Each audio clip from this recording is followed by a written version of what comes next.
As I told you on 9/11, I suddenly realized it was my task to make difficult books readable, which is what I've done on the back table.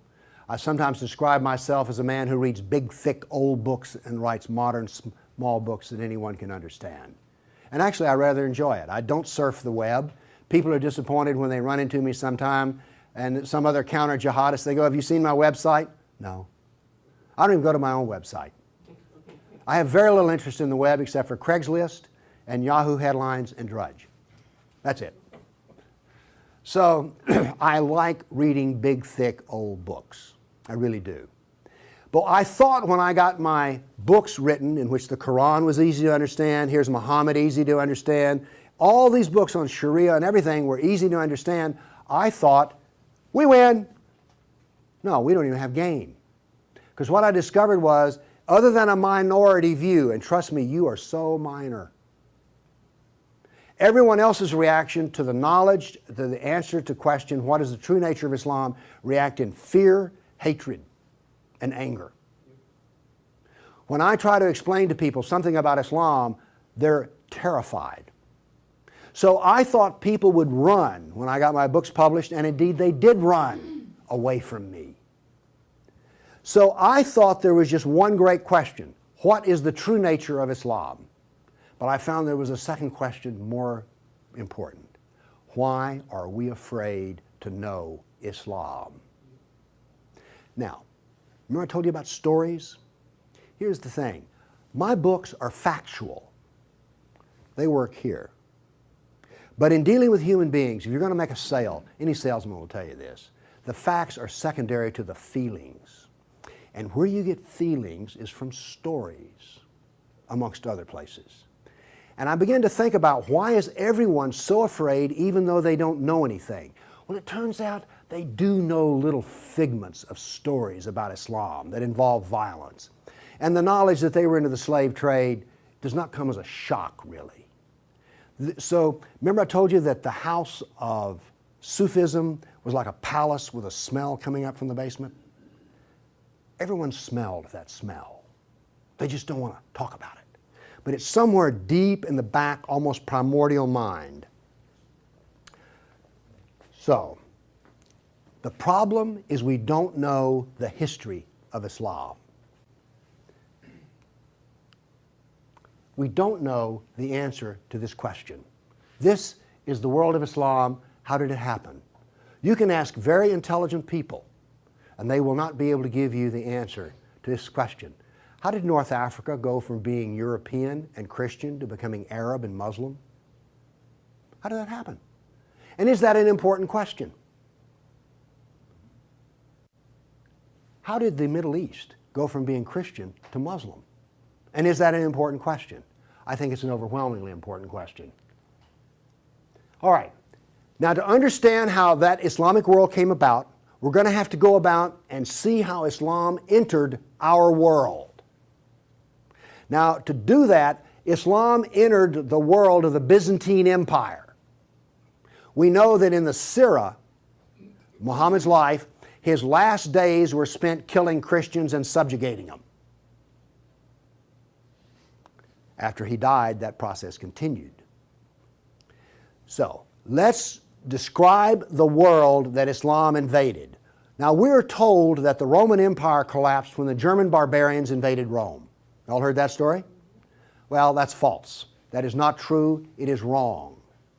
What happened was, after the German barbarian tribes invaded Rome, they set up their own version of the Roman Empire. They retained classical culture. They spoke Roman. They hired Roman philosophers and Roman attorneys to teach their children and to run their schools. They came into the Roman Empire not to destroy the empire, but just to get the goods for themselves. The eastern part of the empire, so-called Byzantine Empire, is over here. Now, this is after the German invasion. The important point is this: there was still a classical empire. It's not collapsed.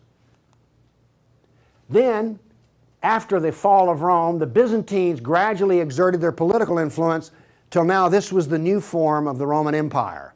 This is the Byzantine Empire, and it is about to be invaded. This is the classical world that Islam invaded. Notice that the classical world is still up and running. It's critical to remember that. It was now weak, but it was still up and running. We're going to see what caused its collapse. Here we see in 25 years, 3 stages of development of the spread of Islam. This is 25 years' work. How is it that the Arabs were able to do to the Byzantine Empire what the Persians could not do in Iran? Here's the answer to that question. It has to do with Iran, actually.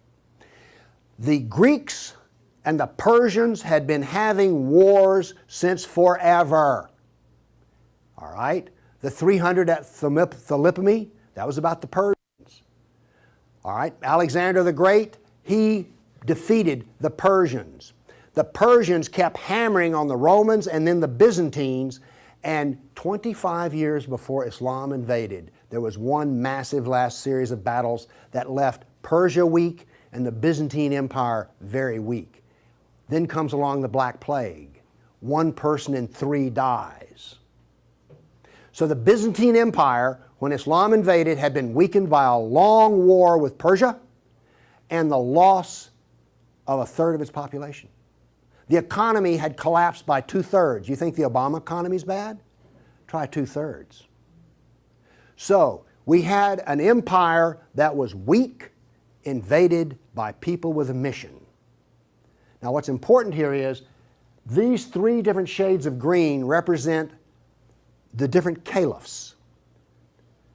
This empire is beginning to build here came from people who could be described as the apostles of Muhammad. Why is it important to know that? They knew Muhammad. They held his hand. One of them, Ali, married his daughter. Abu Bakr was his father-in-law. These people are not just brothers in the religious sense, they're brothers in the family sense. They knew Muhammad like I know my wife. And what did they do? Did they go out preaching the Quran? No, they didn't. They picked up their swords, got on their camels and horses, and went out whacking Christians and Persians. That is, this is the true nature of Islam. Here you see it. This is the fruit on the tree. Massive destruction. Now notice something else that's happened here. Egypt is the breadbasket of the Mediterranean. Syria, the heart of the intellectual world of the classical empire. In 25 years, the classical civilization lost its ability to feed itself and lost its biggest brain trust. This destroys classical Christianity. Christianity that we have today is a bloody stump of the original Christianity. Why? This destroyed the heart of it, transformed it. The first stage of the annihilation of classical empire, gone. The heart of it's gone. Okay. A century later, notice over here in Spain, 750 AD, Spain is already Muslim. This is rapid fire conquest. This is going to become very important because this happened as it were in the life of a nation overnight. This brutal assault is the key as to why we fear Islam. Now then, you're next going to see history that you've not heard before. I'm not a historian, but I am a scientist. And I can reason from data. I knew, once I read the story of Muhammad, that I had been fed a pack of lies about what caused the Dark Ages. Roman barbarians didn't cause the Dark Ages. First off, why would these barbarians were Germans? These are the same people who made Germany. You're telling me they were too stupid to learn how to do Roman law and stuff? Of course not. They were very intelligent people. They didn't cause the collapse. But that's the classical theory. If you go to Vanderbilt, that's what they'll teach you. Here we go with the data. There has recently been a lot of classical ancient works that have been translated and put into a database format so they can be accessed. There's been massive archaeological research under the ocean and at the edge of the Mediterranean. From this archaeological research, we're able to track history and economies. All right? That figure I gave you about how the economy collapsed, that came from the study of sunken vessels. Because if you're not buying much, if 1 in 10, let's say 1 in 10 ships is sunk, that figure's not that high, but whatever. If you see a lot of sunken ships, there was a lot of ships sailing around. When they go down, the economy goes down. So from this data, we know a lot. And this, in particular, the database of ancient documents, gives us 548 battles that Islam fought against the classical world. This is all new information. I've talked with people who consider themselves history buffs, and they go, well, let's see, battles of Islam against Europe. Let's see, we've got the invasion, we got Tours, we got the invasion of at Gibraltar, we've got Lepanto, Gates of Vienna, collapse of, okay, that's 5. You talk to a historian, and those are the 5 battles they can scratch up. And I remind you, you can have all of these slides if you just send me an email for it. Okay, what does this new data show us? It shows us this. See the white spots? They're brand new battles. They're going to change to red. These are new. Every time, I want to show you this all over again. Every tick is 20 years. The new battles for that 20-year period come up in white, then they fade to red to show you the history. So white's what's happening right now, red has happened. Let's see how these 548 battles act out over. We're going to watch, in 70 seconds, we're going to watch 1,200 years of conquest. Look how fast this is happening. Bam! Here comes, you didn't know France was hammered that hard, did you? You heard of Tours. Watch what's happening in Spain and the islands. Now, many of these raids or battles, if they're at the coastline, are slave raids. The slaving that took place in here was extensive and went on and on. All of this work is also happening now then. We're now into the golden age of Baghdad. This is the punishment that's being handed out to Christians everywhere. In Spain, after one battle, there were knights' heads were cut off and they made a pile so high that a man on horseback couldn't see over them.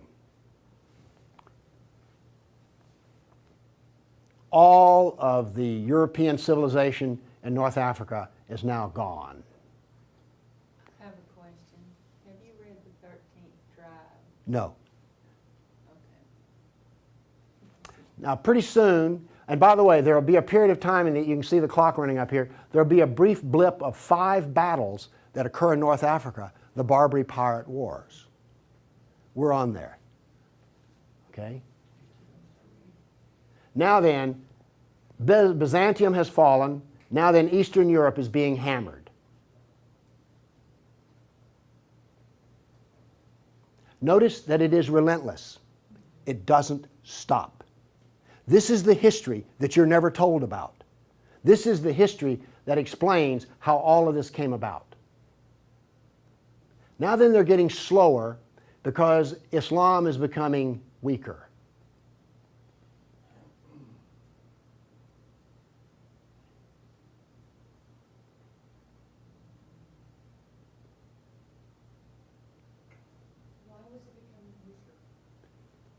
Corruption. All empires collapse from the inside ultimately. Okay. I say that what caused the collapse of classical civilization was not the invading German barbarian tribes. I say that classical civilization was destroyed by Islam. Now comes the question, why do we not want to know that? We're going to answer that question. All right, now I want to give you the headlines. With all those little dots, basically what I've showed you is just quantity. Okay? Relentless, but quantity. Now I'm going to give, we gave you 1,200 years of battles in like 70 seconds. Now we're going to go through in about 4 minutes. I'm going to give you the headlines from each century so you will know the emotional tone of what is happening. All right, 7th century. Muhammad sent Khalid out, the sword of Allah, to the Jazima tribe to offer Islam. They refused. He annihilated every one of them. At the Battle of Oasis in Iraq, for 2 days he spent out rounding up the losers, put them in a dry stream bed, and cut off heads until the stream ran with blood.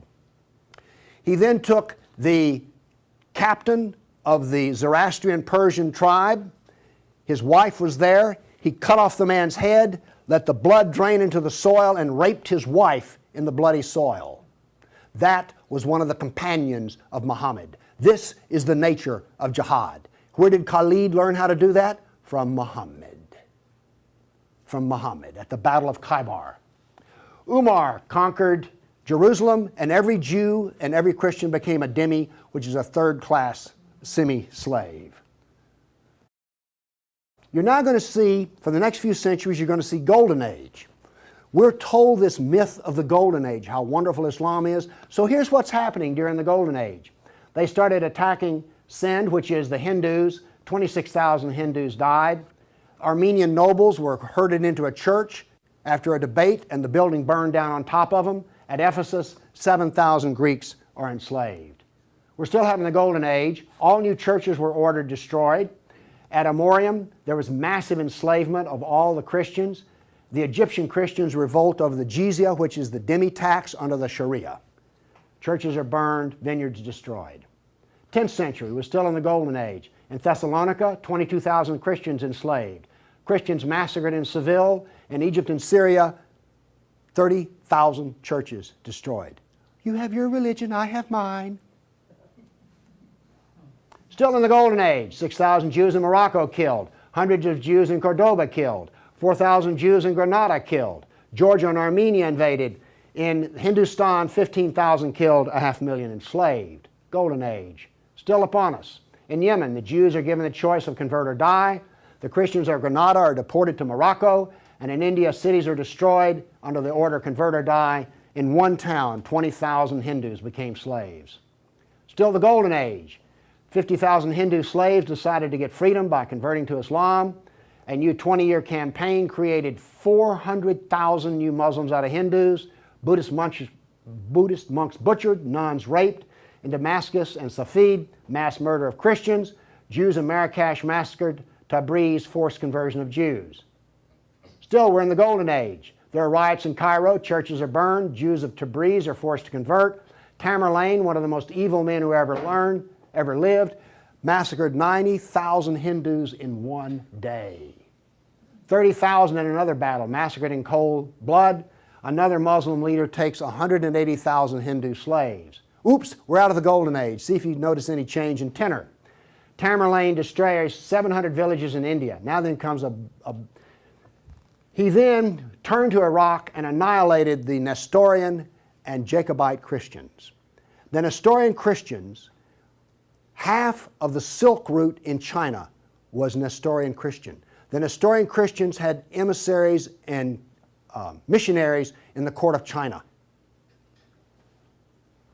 Afghanistan was partly Christian. All right? Gone. This is part of the destruction of the church that no one knows about.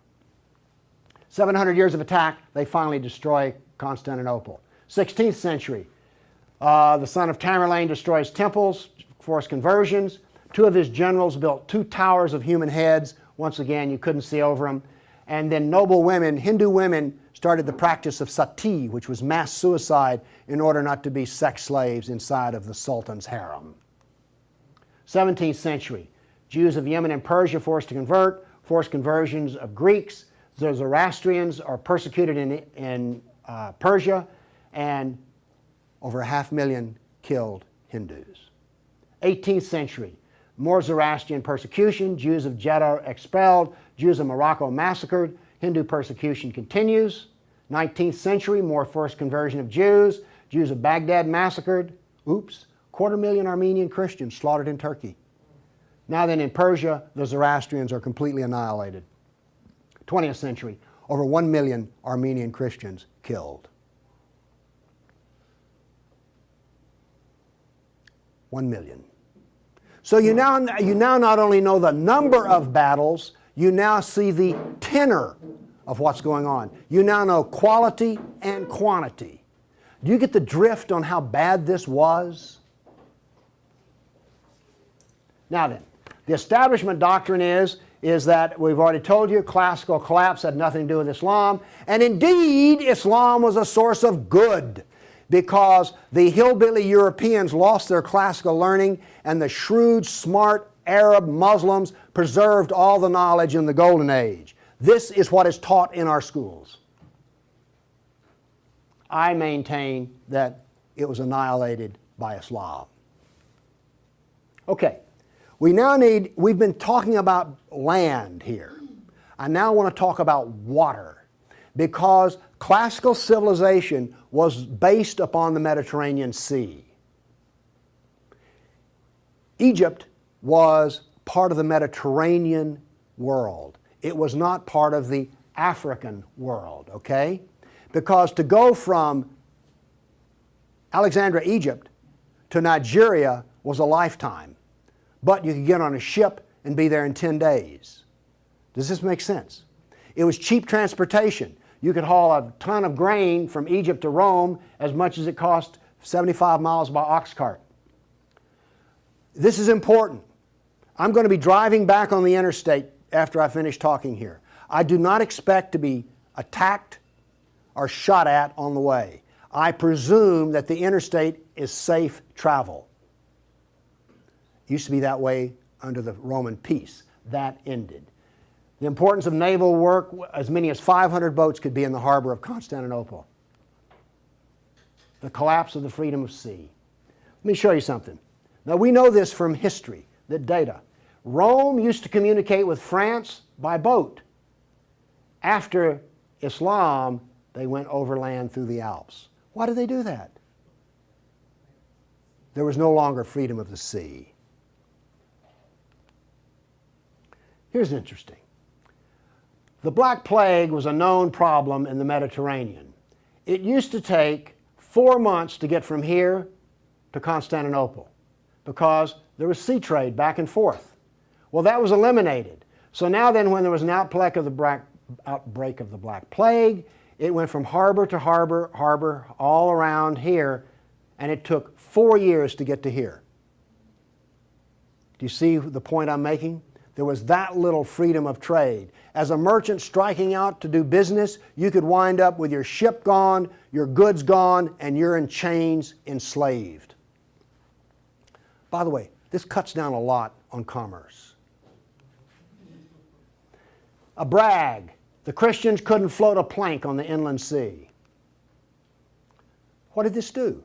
It isolated Europe and impoverished Europe. So, you know the business of the Barbary pirates? You know the business of the Somali pirates? Same. It is Sunnah. It is Sunnah, the way of Muhammad. There's a famous hadith which is repeated endlessly, in which Muhammad awakes in a dream and he sees his jihadists sailing the inland sea. Islam always practices, where possible, economic warfare. Muhammad attacked caravans. What was attacked in New York? Ooh, Trade Center. This, economic warfare. I am an admirer of Islamic civilizational war methods.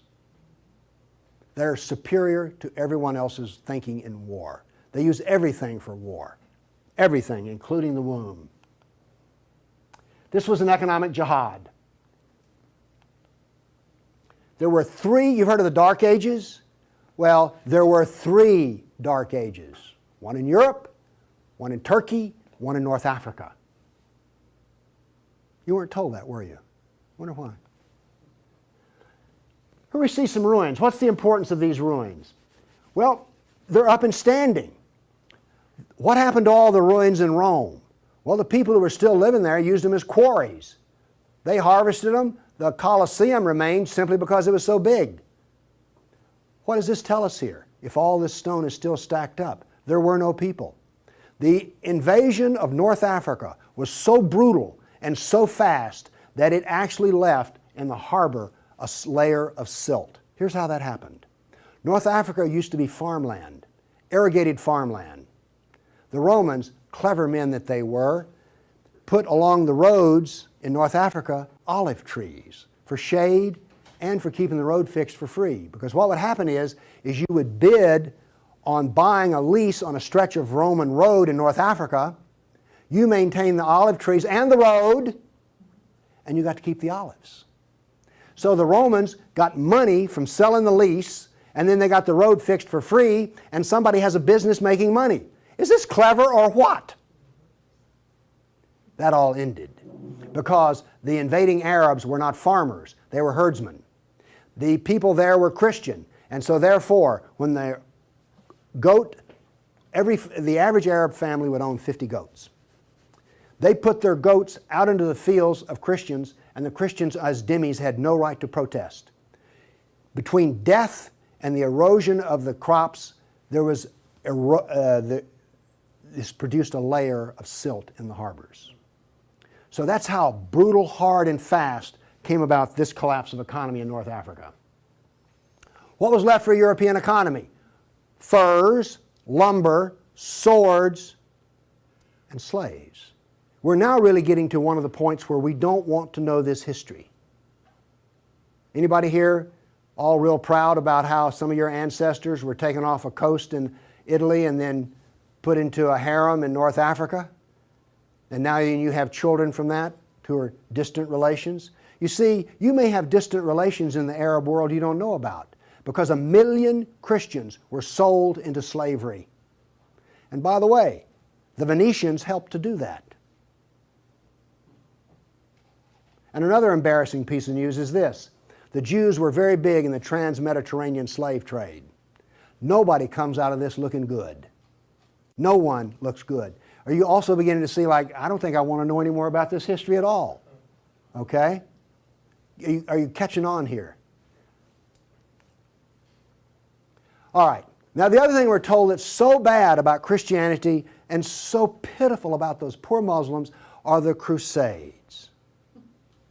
Who's ever heard this? Well, the Crusades, oh, that's so embarrassing. Gosh, you know, we got out of Europe, we went over there and invaded the Arab lands, and then we killed them and hurt them, and like, oh, I've heard preachers wallow in pity about how drastically bad the Crusades were.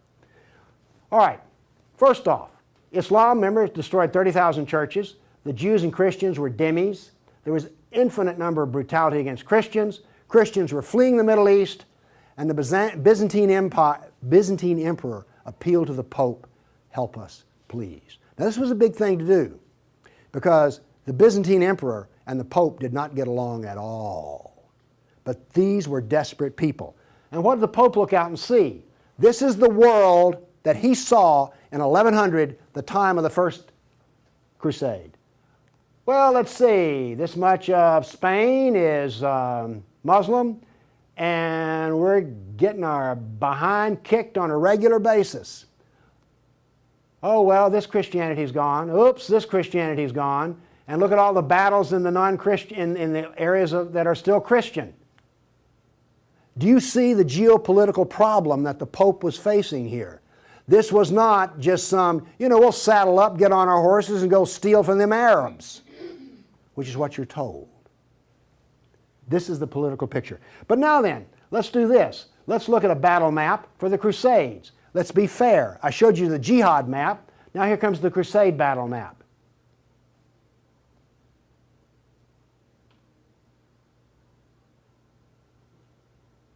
We're almost done. That's it. Now we're told that the Crusades are the moral equivalent of jihad. And therefore we need to be ashamed and whine and cry. All right.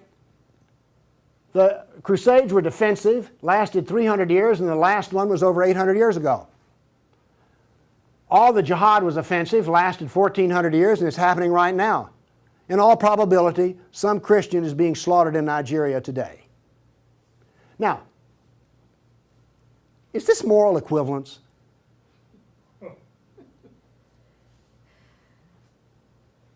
Why won't they teach this in a church school?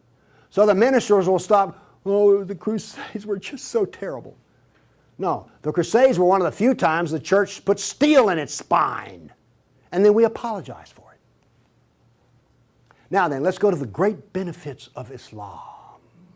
We're told about two different golden ages. We're told about Andalus, the wonderful empire in Spain, in which there was multicultural peace, and Jew and Christian and Muslim all lived together in a golden age in Europe.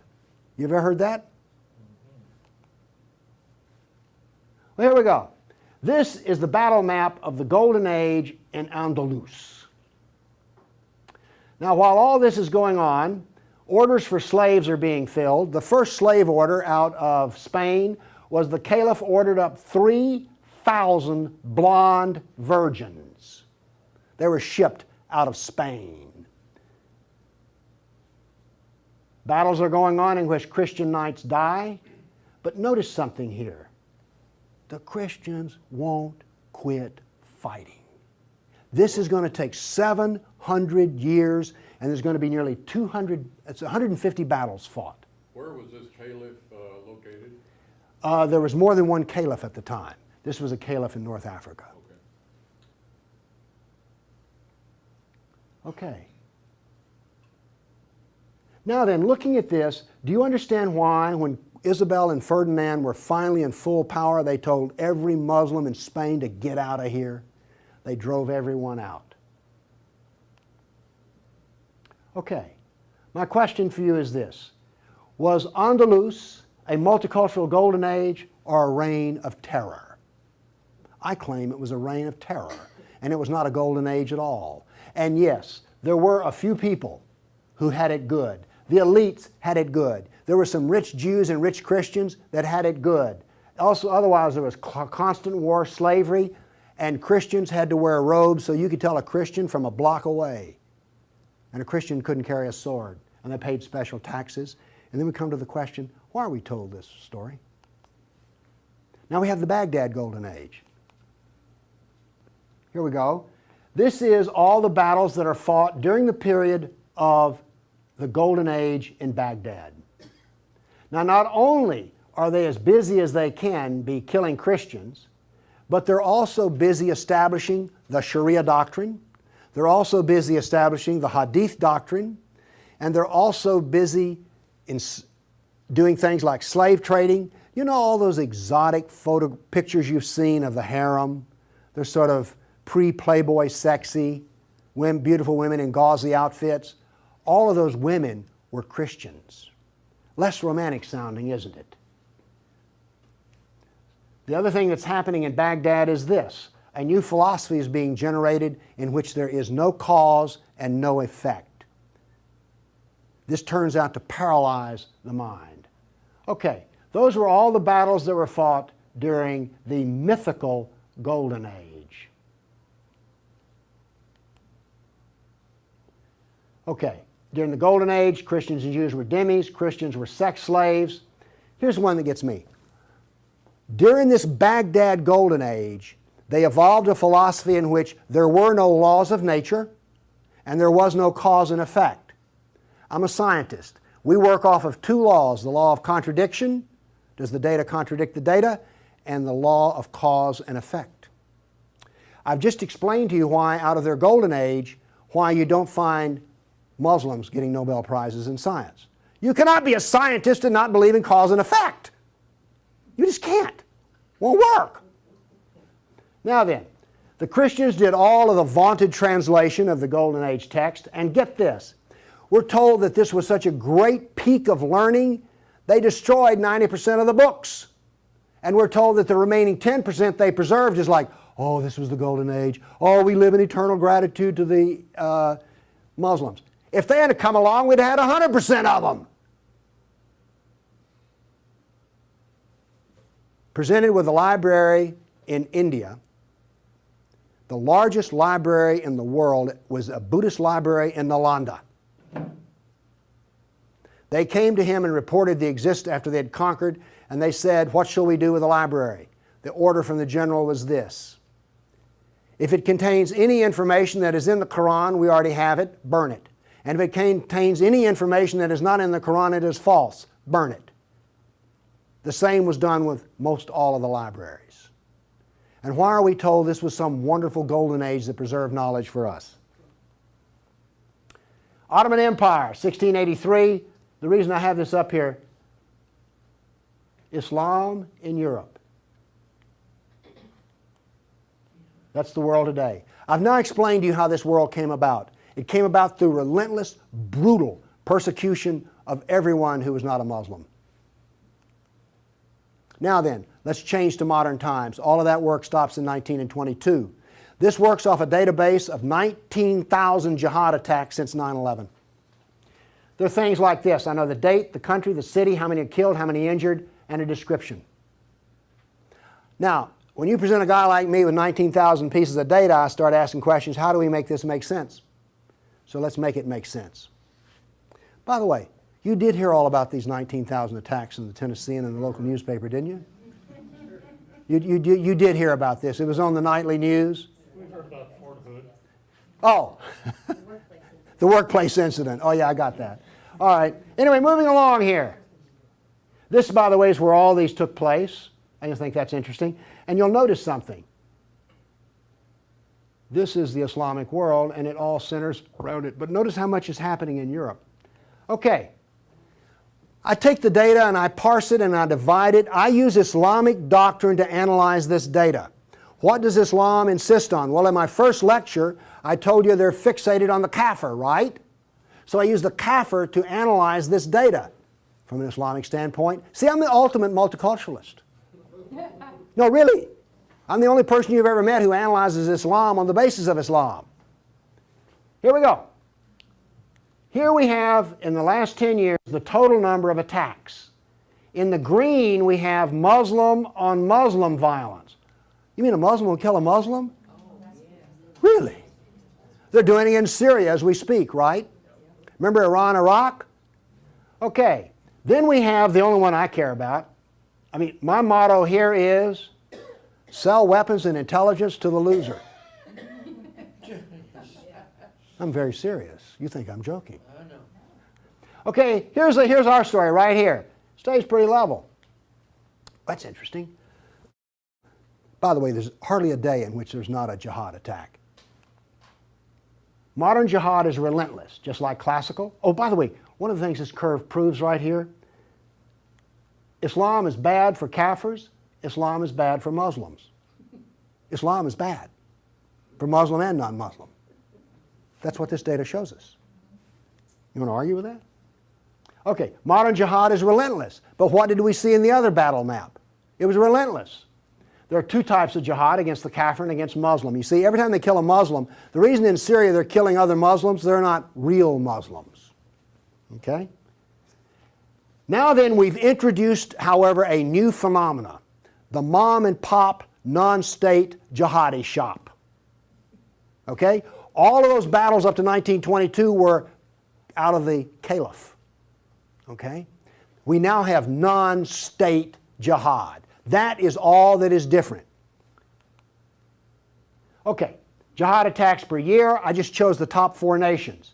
But this doesn't really give us what we want because Israel's teeny weeny and India's great big, so let's do this on per capita. Now then, Israel, I bet you were surprised about Thailand. You didn't know that Thailand was getting whacked on a regular basis, did you?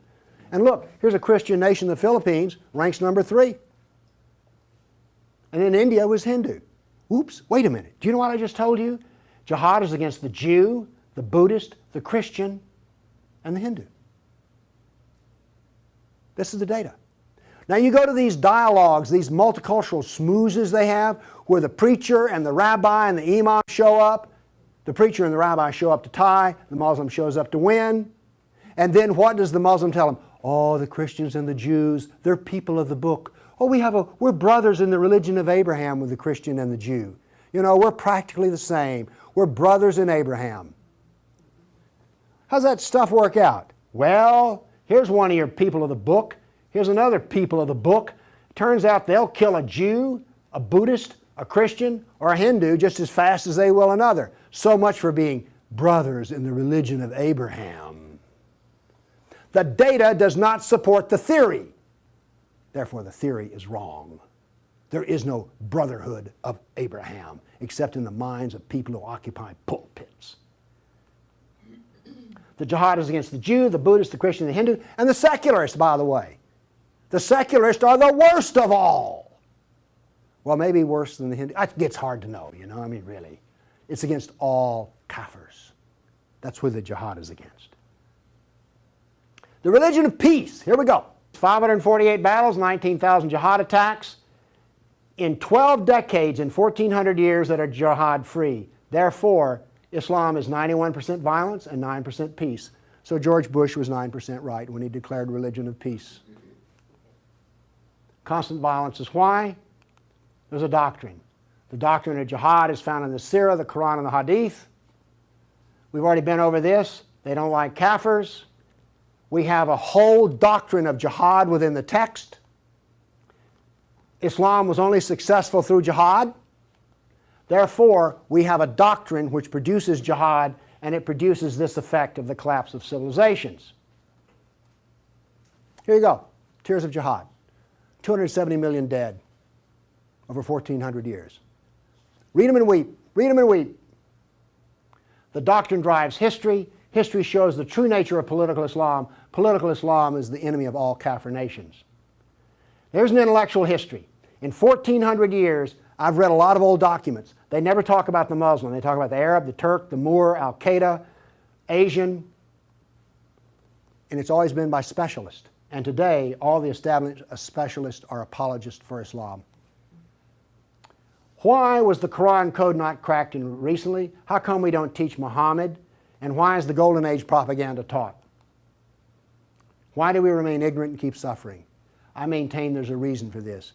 I maintain that this constant brutality over the centuries has produced in the Western mind the equivalent of the abused dog, the beaten wife, and the raped child. We do not think correctly. Everybody's seen the beaten dog that when you approach it, that is the Western mind. We deny the attacks. How much jihad is ever reported? The churches will not even admit that a Christian suffers anywhere. Fear. Muhammad used fear. Any public critic of Islam has a certain fear element there. Guilt. Oh, we haven't treated Islam right. If we treated them better, everything would be good. We don't teach the history. We humiliated. Who here is going to go home and brag about how your ancestors were slaves, how your history was annihilated, and that all we teach is the lie of the Golden Age? Have you not noticed since 9/11 how bitter and angry politics has gotten? The reason is we're not allowed to get angry at the enemy, so we get cranky with each other. We're powerless. Anybody want to debate about this? The abuser. Muslims will not admit they sold a single slave or ever killed a person. They're arrogant and self-confident. Islam is perfect. Word Islam means submit. They expect submission out of us, and they get it. Islam is the victim. After 9/11, I heard this. The real victims of 9/11 were the Muslims. You've heard that anywhere? After 1,400 years of jihad, brutality, enslavement, theft, deception, rape, annihilation, and insults, the Kafir mind has become identical to that of an abused victim. Our only solution is to face our history and welcome it and embrace it. This is exactly the way we will heal our nation, is the way we heal a person who's been brutalized. You have to go back to the original event. And this is why we are afraid. Thank you.